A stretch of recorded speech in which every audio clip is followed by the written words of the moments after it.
बिस्मिल्लाहिर्रहमानिर्रहीम। Everest coaching centre, buffer zone campus, class first year, subject Urdu. आज की class का टॉपिक बेटा आप लोगों के सामने लिखा हुआ है, शायर के कलाम की खुसूसियात, सेक्शन सी, क्वेश्चन नंबर 1, 2 जो भी आप कर लें। तो आज जो शायर हमने सेलेक्ट किया है आपके रिड्यूस सिलेबस में बिल्कुल शामिल किया गया है, ख्वाजा मीर दर्द साहब को। इनकी गज़ल भी शामिल है, तो लिहाजा ये मीर तकी मीर और ख्वाजा मीर दर्द, इन दोनों में से एक मस्ट, ये अभी लिख लें आप और मुझे पकड़ लीजिएगा पेपर के बाद कि सर आपने कहा था इन दोनों में से एक आएगा और नहीं आया। दोनों में से कोई एक तो लाजमी आएगा, मीर तकी मीर और मीर दर्द, ये दो याद कर लें आप, पास है। बाकी फिर आगे जाने की ज़रूरत नहीं पड़ेगी। अल्लामा इकबाल, फैज़ अहमद फैज़, ठीक है, ये बड़े शायर हैं। दर्द जी, नसर निगार का फिर सर सैयद अहमद ख़ान है, वो बेस्ट हैं। और अशफाक अहमद साहब हैं, पेतरस बुखारी, ये तीन जो है वो मैं बच्चों को रिकमेंड देता हूँ।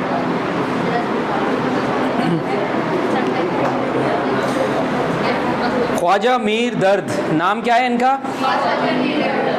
सैयद ख्वाजा मीर इनका नाम है, सैयद ख्वाजा मीर ये इनका नाम है। और दर्द इनका तखल्लुस है। क्या तखल्लुस रखा है हज़रत ने? दर्द। हालांकि ये वो दर्द वाले शायर नहीं हैं। दर्द क्या है बेटा इनका? तखल्लुस है। इनकी पहचान उर्दू अदब में किस नाम से है? सूफ़ी शायर। उर्दू अदब का पहला सूफ़ी शायर। MCQs में तकरीबन हर साल आता है। तसव्वुफ़ का इमाम, ये लिख लें भाई, और किसी ने कुछ कहीं पढ़ा हो, देखा हो तो। सूफ़ी शायर या तसव्वुफ़ का इमाम जी। मंश,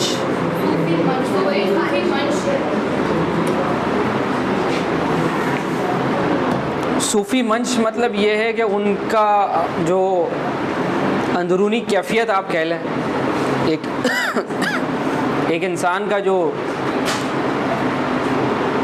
बातिन होता है, कल्ब, उसको आप कह सकते हैं कि वो सूफ़ी तबीयत के थे।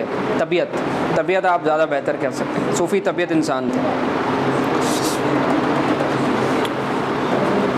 तो अभी हमारी चल रही है क्या चीज़? तमहीद चल रही है, इंट्रोडक्शन चल रहा है ना। इसमें नाम आ गया, वालिद साहब का नाम इनके है मोहम्मद नासिर अंदलीब।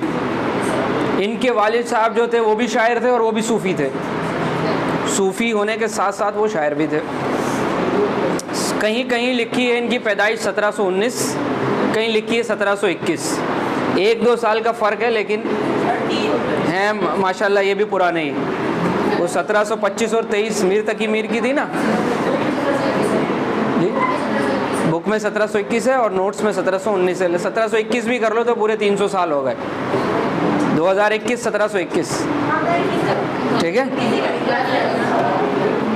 बेटा। पीछे बहुत ज़्यादा डिस्टर्बेंस हो रही है, अब आपस में बिल्कुल बात नहीं करना बेटा, बहुत डिस्टर्बेंस हो रही है ना। अच्छा, वालिद साहब जो थे वो भी शायर थे और वो बुज़ुर्ग भी थे, जैसा मैंने बताया आपको। और उनकी जो तालीम थी वो इसी माहौल में हुई, मज़हबी। तो उनका जो माइंडसेट था वो मज़हबी माइंडसेट था, सूफियाना माइंडसेट था। अपनी इब्तदाई तालीम हासिल करने के बाद उन्होंने फ़ौज में मुलाजमत इख्तियार कर ली थी, लेकिन बहुत ज़्यादा अरसे तक नहीं कर सके क्योंकि आज़ादाना ख्याल थे। फ़ौज में आज़ादाना ख्याल थे और एक सूफ़ी टाइप, मलंग टाइप बंदे थे, लिहाजा वो फिर उन्होंने उसको तर्क करके फिर उन्होंने वालिद साहब की जगह गद्दी नशीनी, पीर साहब बन गए।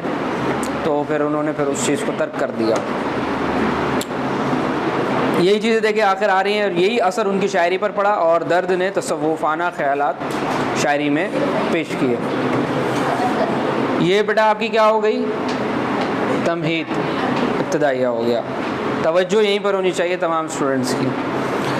अब हम खुसूसियात शुरू कर रहे हैं। नंबर 1, तो जाहिर सी बात है जो उनकी मेन क्वालिटी है वही सबसे पहले आएगी ना, जिसमें उन्होंने कमाल हासिल किया है। किस चीज़ में? तसव्वुफ, सूफियत, सूफीज़म, ये सब सुना हुआ होगा आपने, सूफियाना कलाम, सूफियाना अंदाज़। तो इसका मतलब तो वैसे यही होता है कि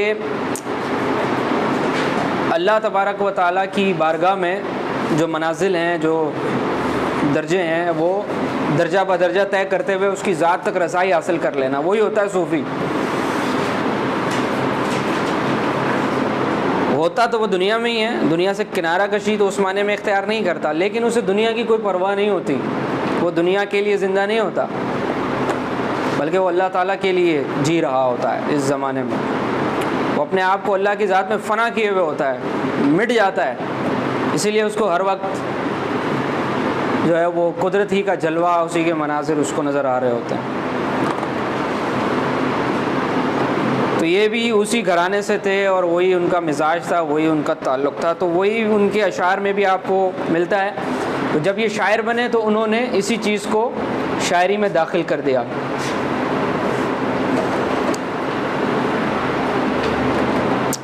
दर्द से पहले शायरी जो थी उसमें सूफ़ीज़म का जिस माने में इंट्रोडक्शन इन्होंने कराया उस माने में नहीं था। कहीं कहीं तो आपको मिलेगा, मीर तकी मीर भी, क्योंकि मतलब मुख्तलिफ़ मौज़ूआत के ऊपर लिखा करते थे ना, तो सूफ़ियत के ऊपर भी कोई एक आध शेर आ गया, कोई मसला नहीं, लेकिन बाकायदा उसको अपना फ़न बना के, उसको अपना टारगेट बना के शायरी करना, कि शायरी में मेरी जो है वो सेंट्रल आइडिया जो है वो सूफ़ियत होगा, सूफ़ीज़म होगा, तसव्वुफ़ होगा।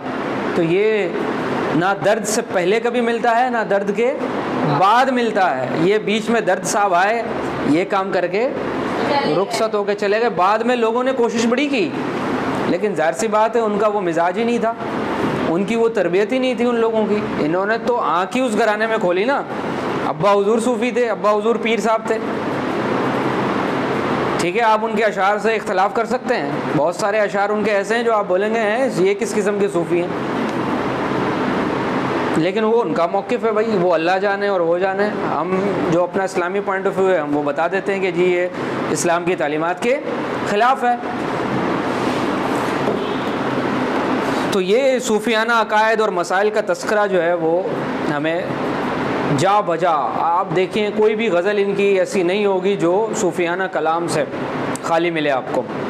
कहीं ना कहीं किसी न किसी अंदाज़ में वो तसव्वुफ़, अकायद वग़ैरह को लेकर आ रहे होते हैं। अभी एक आध की मैं आपको मिसाल भी देता हूँ। जग में आकर इधर उधर देखा, तू ही नज़र आया जिधर देखा, अर्ज़ो समा कहाँ तेरी वुसअत को पा सके, मेरा ही दिल है कि जहाँ तू समा सके। तो ये ज़ाहिर सी बात है इश्क़ हकीकी ही की बात है, इश्क़ मजाजी की तो बात नहीं हो रही है। अगले ही देखिए जी इनकी हेडिंग। तो तसव्वुफ़ तो बहुत आम सी है इनकी, ये समझ में आ गई होगी, यही इनकी क्वालिटी है। कनात पसंदी, देखिए जी बड़े बड़े लोग आए, लेकिन जब ज़माने के हालात की जब मार पड़ी ना उन्हें, तो अकल ठिकाने आ गई उनकी, नहीं बर्दाश्त कर पाए। लेकिन मीर दर्द, इनके ज़माने में दिल्ली के ऊपर नादिर शाह ने हमले किए, अब्दाली ने हमले किए, मराठों ने हमले किए, और दिल्ली शहर को, क्योंकि दिल्ली मरकज़ था ना हुकूमत मुग़लिया सल्तनत की, तो ज़ाहिर सी बात है मरकज़ पर ही हमला होता है, तभी तो कैप्चर हो पाएगा मुल्क। तो लोग सब के सब भाग गए वहाँ से, दिल्ली को छोड़ छाड़ के, जितने शरीफ और जितने रईस और जितने नवाब ववाब सब मौजूद थे। मीर साहब नहीं गए छोड़ के, दर्द साहब ये वहीं दिल्ली में ही टिके रहे, सब बर्दाश्त किया इन्होंने। कनात पसंदी, ज़माने के हालात का मुकाबला। तो मीर दर्द जो हैं, ख्वाजा मीर दर्द उन लोगों में से हैं कि जो तवक्कुल और कनात की ज़िंदगी जिन्होंने गुजारी है। तो ये हमें आप देखें बहुत सारे शायरों के कलाम में शिकवा मिलता है, शिकायतें मिलती हैं, हाय ज़माना ऐसा, हाय महबूब ऐसा, हाय वो ऐसा, हाय ये ऐसा। बहुत सारे शायर हर वक्त रोते रहते हैं।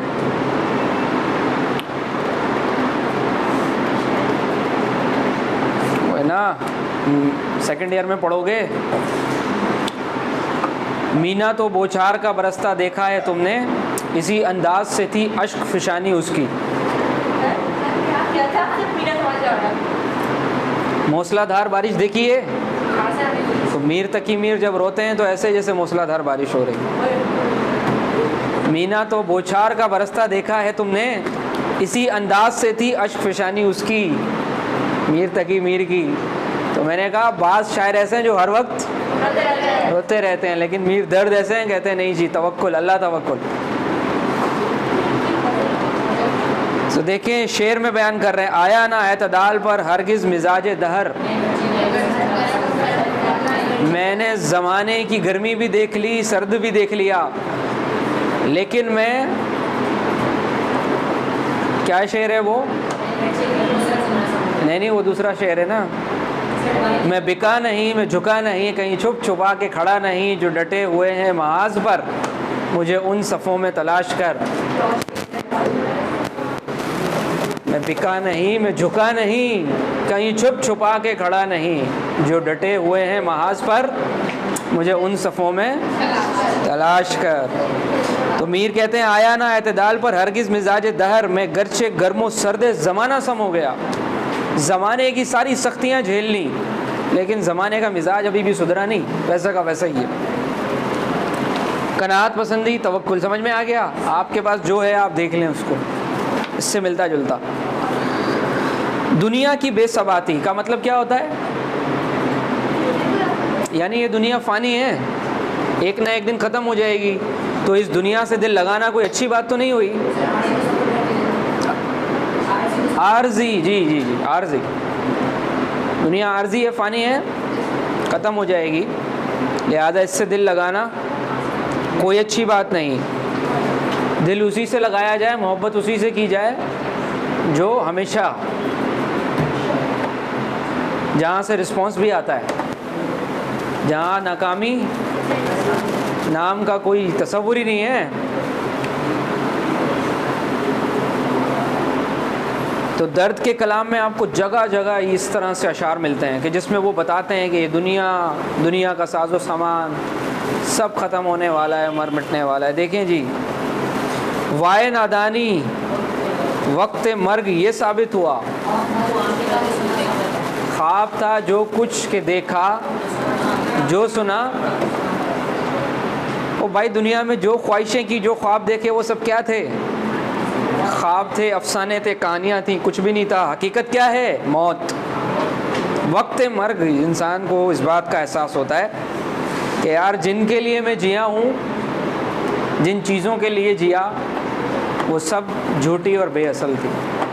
वो पढ़ा आपने ठेले वाला शहज़ादा, उसकी आखिरी इबारत क्या थी? हर गुज़रने वाली बात, हर गुज़रने वाली राहत और तकलीफ़ झूठी और बेअसल है। झूठी है, बेअसल है। तो ये सब झूठ है, शराब है, धोखा है। दुनिया बहुत बड़ा धोखा है, फरेब है बेटा, इस फरेब में नहीं आना। हाँ, और भी अशार हैं दर्द के, दुनिया की बेसबाती के ऊपर। खैर इतने काफ़ी हैं। दर्द कुछ मालूम है, ये लोग सब किस तरफ से आए थे, किधर चले, आए कहाँ से थे, किस मकसद के लिए थे और जा कहाँ रहे हैं। इन दुनिया वालों का अंदाज़ आपको बता रहा है कि इन्हें मरना भी है। इनका जीने का, रहने का, खाने का, पीने का, उठने का, बैठने का ढंग, संग, तरीका, सलीका ये बता रहा है कि ये शायद हमेशा के लिए टिकट लेकर आए हैं। इन्हें शायद यहाँ से जाना नहीं, मरना नहीं। अंदाज़ तो देखो लोगों का। दर्द कुछ मालूम है, ये लोग सब किस तरफ से आए थे, इधर चले। तो दुनिया की बेसबाती को बयान करते हैं। नंबर 4, सोज़ो गुदाज। सोज़ो गुदाज भी है शायरी में, लेकिन वो अमीर वाला नहीं है। इश्क मजाजी और हर वक्त बस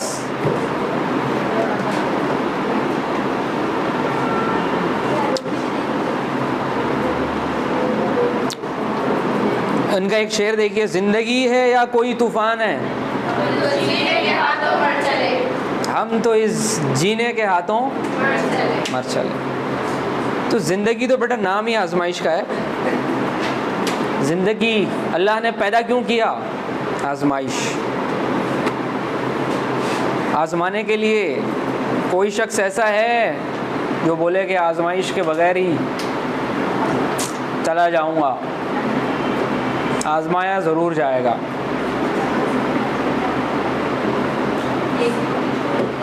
वलनब्लुवन्नकुम बिशैइन मिनल खौफि वल जुइ व नक्सिम मिनल अम्वालि वल अनफुसि वस्समरात व बश्शिरिस साबिरीन।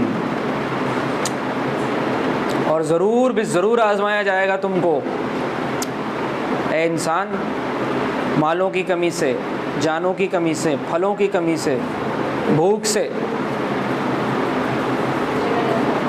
लेकिन खुशखबरी दीजिए किसको? वबश्शिरिस साबिरीन, सब्र। अल्लज़ीना इज़ा असाबतहुम मुसीबा, जब उन्हें कोई मुसीबत पहुंचती है तो क्या कहते हैं? इन्ना लिल्लाहि व इन्ना इलैहि राजिऊन। सब्र करते हैं और कहते हैं कि भाई अल्लाह की तरफ से आई थी चीज़, चली गई, क्या हुआ? उसकी देन थी, उसने ले लिया, हमारा क्या कमाल है भाई। वाह जी वाह। अब आ रही है इंपॉर्टेंट चीज़, वहदतुल वजूद। उसमें है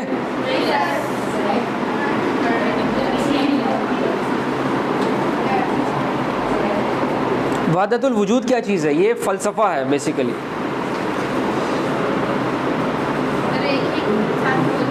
नहीं, अल्लाह का वजूद, वहदतुल वजूद यानी कायनात की हर चीज़ में अल्लाह मौजूद है। कायनात की हर चीज़ में अल्लाह मौजूद है। आप जिस चीज़ की इबादत करो वो अल्लाह की इबादत है।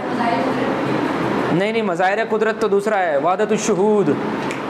वहदतुल वजूद का मतलब है हर चीज़ में खुदा मौजूद है, लिहाजा आप बुत की इबादत करो, आप पत्थर की पूजा करो, XYZ किसी भी चीज़ की पूजा करो, वो किसकी पूजा है? ये वहदतुल वजूद वालों का नज़रिया है, और इनका भी यही नज़रिया है। इसलिए मैंने कहा आप बहुत सारी चीज़ों से इख्तलाफ करेंगे और करना भी चाहिए, क्योंकि ऐसा नहीं है। इनका शेर देखें, मदरसा था या दीर था या काबा था या बुतखाना था, हम सभी मेहमान थे वहाँ, बस तू ही साहिब खाना था। यानी आप मदरसे में जाएं, मस्जिद में जाएं, काबे में जाएं, बुतखाने में जाएं, किसी और गैर मुस्लिम की इबादतगाह में चले जाएं, वहाँ जाके जिस अंदाज में आपको इबादत करनी है आप इबादत करें, आपको अल्लाह ताला हर जगह मिल जाएगा। हम सब उसके मेहमान होते हैं, वो हर जगह हमारी मेहमान नवाजी करता है। तो बच्चे को ये बात समझ में आ गई, अगर ऐसा होता तो ये इतने सारे नबी क्यों आते भाई? खाने काबा में रखे हुए 360 बुतों को क्यों गिराया जाता भाई? हम सभी मेहमान थे वहाँ, बस तू ही साहिब है। जी बेटा,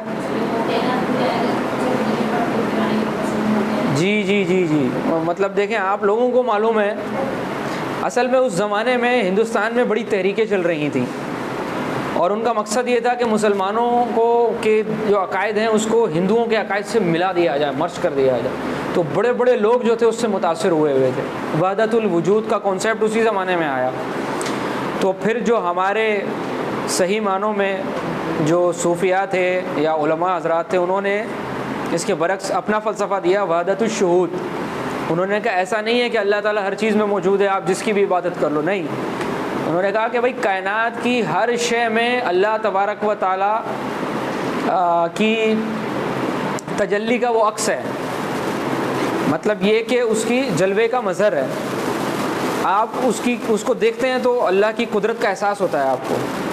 आप उसकी मखलूक को देखते हैं तो आपको खालिक उसके बनाना वाला जो खालिक है उसका एहसास होता है कि यार वाह ज़बरदस्त, क्या कारीगरी है। इसका जो बनाने वाला है वो वाकई में बड़ी ज़बरदस्त कुदरत रखने वाला है। इन जलमों को, इन हसीन जमील मनाजिर को जब देखता है तो इंसान बढ़ता हैरत में मुब्तला हो जाता है। गोया कि उसे अल्लाह की मौजूदगी का एहसास होता है कि वाकई में अल्लाह की ज़ात मौजूद है।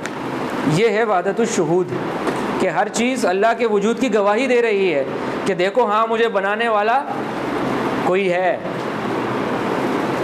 ये वहदतुल शुहूद था। इबादत सिर्फ उसी की जाएगी, कायनात में चीज़ों को देखकर ईमान उस पर लाना है। इसकी तो दर्जनों मिसालें कुरान मजीद में मौजूद है ना।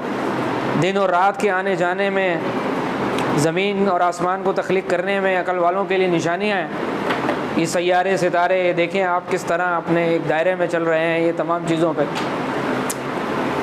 तो ये है, तो वहदतुल शुहूद जो है वो एप्लीकेबल है, एक्सेप्टेबल है। वहदतुल वजूद जो है वो फिर आप में और एक गैर मुस्लिम में कोई फ़र्क नहीं रह जाता, ठीक है ना। फिर रिलीजन ही ख़त्म कर दिए जाएँ सारे भाई, ना कोई मुसलमान, ना कोई हिंदू, ना कोई क्रिश्चियन, जिसका जहाँ जी चाहे जाके इबादत करे। खुदा की इबादत हो रही है भाई। पैगंबरों को क्यों भेजा भाई 1,24,000? वो सब ने आके एक खुदा, वाहिद खुदा की इबादत की, परस्तिश की जो है वो दावत दी। इतने पैगंबर जो है वो शहीद हुए, इतनी तकलीफ़ें उठाई, क्यों? क्या ज़रूरत थी भाई? तो ये तो अल्लाह तबारक व तआला का दुनिया बनाने का, कायनात बनाने का जो मकसद है, मंशा है, वही सारा ख़त्म हो जाता है।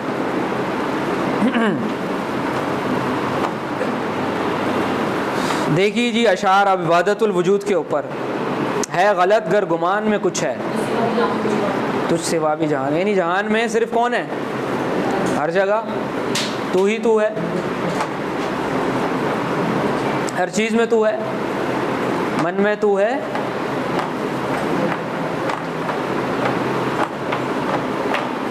हर जगह तू है। ये मदरसे वाला भी शेर मैंने आपको बता दिया। बहरहाल ये थोड़ा सा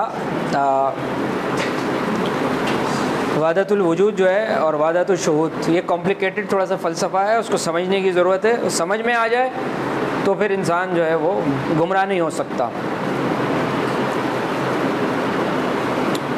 आखिरी देखिए शर्फ़ इंसानियत।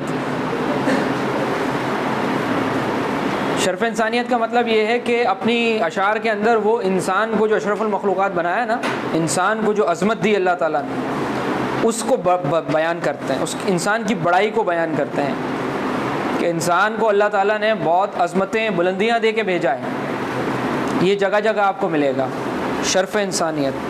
बाग़े जहाँ के गुल हैं या ख़ार हैं तो हम हैं, गरियार हैं तो हम हैं, अग़यार हैं तो हम हैं, वाबस्ता है हमी से गर जबर व गर कदर, मजबूर हैं तो हम हैं, मुख्तार हैं तो हम हैं।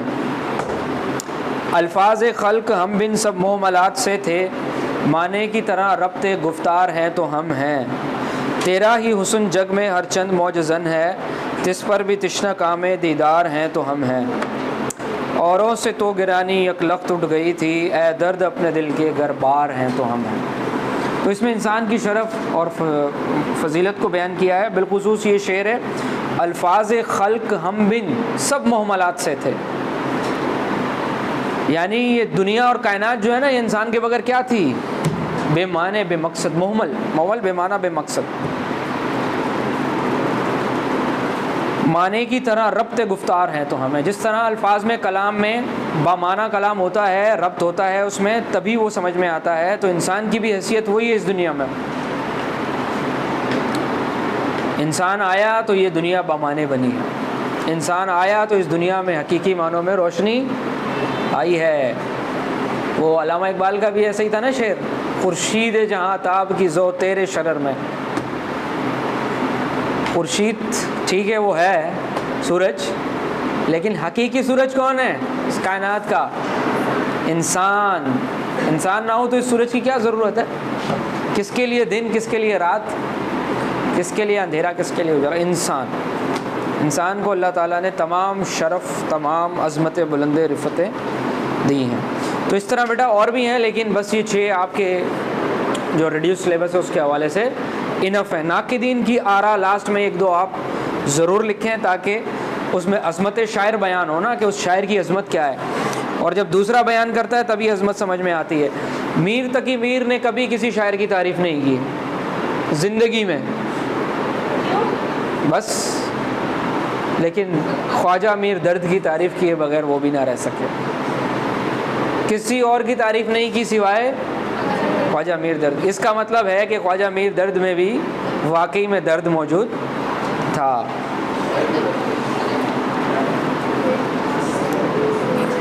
इसी तरह सौदा, सौदा वो शायर है कि जो शायरों की ऐसी की तैसी फेरने में नंबर 1 है। मीर तकी मीर को भी नहीं छोड़ा सौदा साहब ने, उनको भी रगड़ डाला खूब। लेकिन जहाँ बात आई दर्द साहब की तो वहाँ सौदा ने भी सर झुका दिया। सौदा ने क्या शेर लिखा? सौदा बदल के काफिया तू उस गज़ल को लिख, सौदा बदल के काफिया तू उस गज़ल को लिख, यानी उसके काफिए शाफिए बदल दो। सौदा साहब क्या कर रहे हो? सौदा बदल के काफिया तू उस गज़ल को लिख, ए बेअदब तू दर्द से बस दो बदू ना हो। यानी जिसमें तुम्हें समझ में आ रहा है कि ऐसा काफिया, ऐसा रदीफ और ऐसा मजमून दर्द साहब ने लिखा है, तो बेअदबी ना करो उनकी, बदलो फ़ौरन उसको। किसकी बेअदबी करने जा रहे हो? तो ये वो सौदा साहब हैं। बाकी आपके इसमें ये जो लिखे हुए हैं ये आप लिख सकते हैं। इसमें अज़मतुल्लाह ख़ान तहरीर करते हैं कि ख्वाजा मीर दर्द उर्दू अदबियात में सूफियाना शायरी के बावा आदम हैं। तो इस तरह से नसरी तारीफ भी आ जाएगी, और अशार में लिखना चाहें तो उसमें अशार में भी लिख सकते हैं। इतना बहुत है। तो मीर तकी मीर और मीर दर्द ये दोनों रट लें, बहुत आसान है, बहुत मशहूर शायर हैं और दोनों ही बहुत बड़े शायर हैं अपने दौर के। ये दोनों याद कर लें, इंशाल्लाह आपका सेक्शन सी हो जाएगा। ठीक है बेटा, थैंक यू वेरी मच।